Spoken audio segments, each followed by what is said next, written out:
పోయిన సండే పూరి జగన్నాథ స్వామి టెంపుల్కి అయితే వెళ్ళామండి.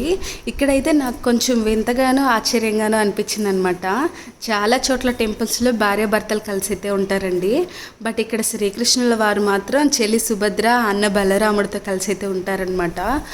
రాతి విగ్రహాలని, పంచలోహ విగ్రహాలని, వెండి విగ్రహాలను కూడా చూశానండి. నేను బంగారుతో ఉండే విగ్రహాలను కూడా చూశాను అనమాట. బట్ ఇక్కడ వచ్చేసి వేప మొద్దుతోటి విగ్రహం అయితే చెక్కబడి ఉంటారనమాట. నాకేం అర్థం కాలేదు ఎందుకు అలాగా అని. ఇంటికి వెళ్ళి అయితే చాలా సెర్చ్ చేశానండి. నాకైతే ఒక స్టోరీ విన్నా అనమాట. స్టోరీ అయితే చాలా బాగా నచ్చింది. నేనైతే ఇవాళ మీతో కూడా షేర్ చేసుకోవాలనుకుంటున్నాను. భారతం ముగిసే టయానికి శ్రీకృష్ణుల వారు దేహాన్ని వదిలేయాలి కదండి. సో అప్పుడు ఏంటంటే ఇలా ఒక వేటగాడి వల్ల చనిపోతారు అని అయితే మనకి తెలుసు, అందరికీ తెలుసు. సో అలా చనిపోయాక అర్జునుడు వచ్చేసి దహనం చేస్తారనమాట. దహనం చేశాక బాడీ మొత్తం కాలిపోయి హార్ట్ మాత్రం ఒక బ్లూ స్టోన్ లాగా మిగిలిపోతుందండి.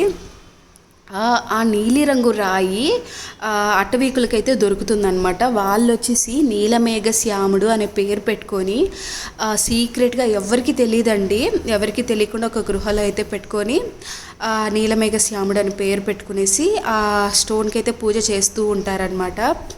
మనకి ఏ బాధలు ఉన్నా అక్కడ ఆయనకి వెళ్ళి చెప్తే వాళ్ళకంతా నెరవేరుతూ వాళ్ళు చాలా సంతోషంగా ఉన్నారనమాట.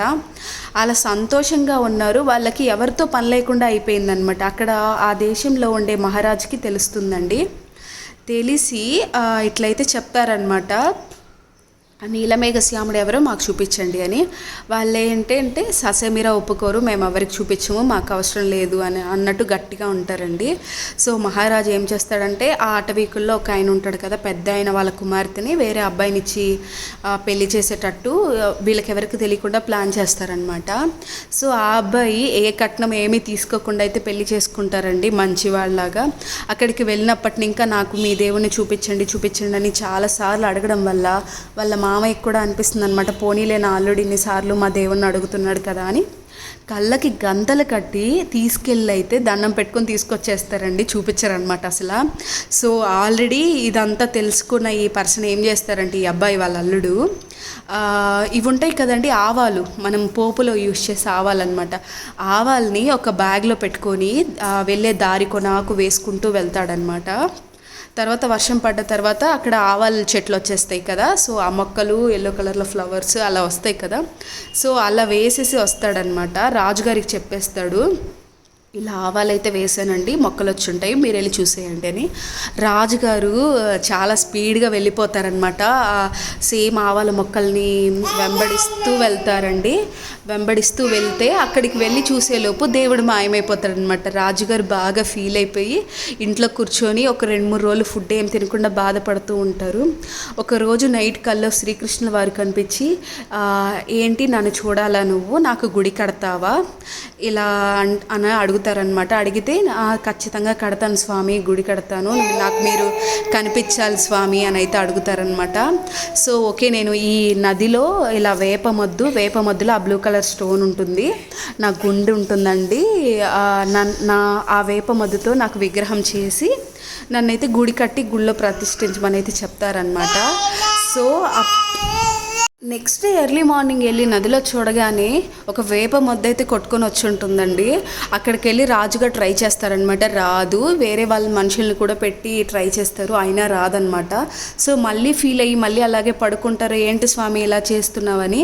మళ్ళీ శ్రీకృష్ణ వారి కళ్ళకి వచ్చి, వాళ్ళ దేవుడిగా ఉన్న నన్ను మాయమయ్యేలా చేసావు కదా, వాళ్ళని కూడా మనం ఇందులో ఇన్వాల్వ్ చేయాలి కదా, వాళ్ళని వెళ్ళి పిలువు, వాళ్ళు లాగితే నేను బయటకు వస్తానని అయితే చెప్తారండి. రాజుగారు వెంటనే వెళ్ళిపోవడం, వాళ్ళని తీసుకొచ్చి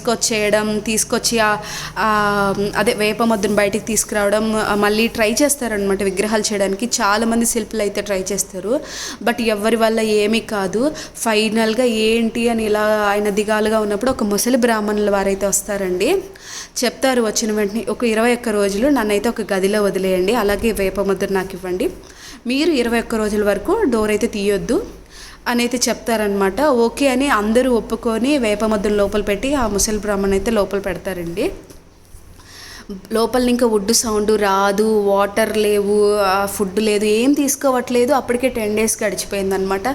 మహారాణికి డౌట్ వస్తుంది, ఏమండి ముసలి బ్రాహ్మణులు కదా, ఏమైనా బతుకున్నారో లేదో, మంచినీళ్ళు లేకుండా ఫుడ్ లేకుండా అసలు అవును కొట్టే సౌండ్ అయినా రావాలి కదా, చక్కని కొట్టే సౌండ్ కూడా రావట్లేదు అని అయితే డౌట్ పడతారనమాట. మహారాజుతో వచ్చి చెప్పగానే మహారాజు వచ్చేసి వాళ్ళందరితో డిస్కస్ చేసి డోర్ అయితే ఓపెన్ చేసేస్తారండి. అక్కడ ఉండే ముసలి బ్రాహ్మణుల వారైతే మాయమైపోతారు. అందరూ అంటారు ఆ శ్రీకృష్ణుల వారే వచ్చి చేశారు అని అయితే అంటారండి. అక్కడ వీళ్ళు మిడిల్లో తీసేయడం వల్ల ఏమవుతుందంటే విగ్రహాలు అయితే కంప్లీట్ కావండి, కళ్ళు మాత్రం పెద్దవిగా అందంగా ఉంటాయి అన్నమాట. ఈ చేతులు కాళ్ళు ఇలా బాడీ అయితే ఏర్పడదు. సో నా శ్రీకృష్ణుల వారు ఏం చెప్తారంటే ఇలాగే తీసుకొచ్చి నన్ను ప్రతిష్ఠించేయమని చెప్తారు. అస్సాంలో పూరి అనే ఒక ఏరియాలో అయితే ఇలా గుడి కట్టి ఇక్కడైతే పెట్టున్నారండి. సో ఏంటంటే మనం దేవుణ్ణి ఇప్పటికి కూడా అలాగే చూస్తామన్నమాట. ఇలా కాళ్ళు చేతులు ఏవీ లేకుండా చెక్కబడిన వరకు ఉంటాయన్నమాట.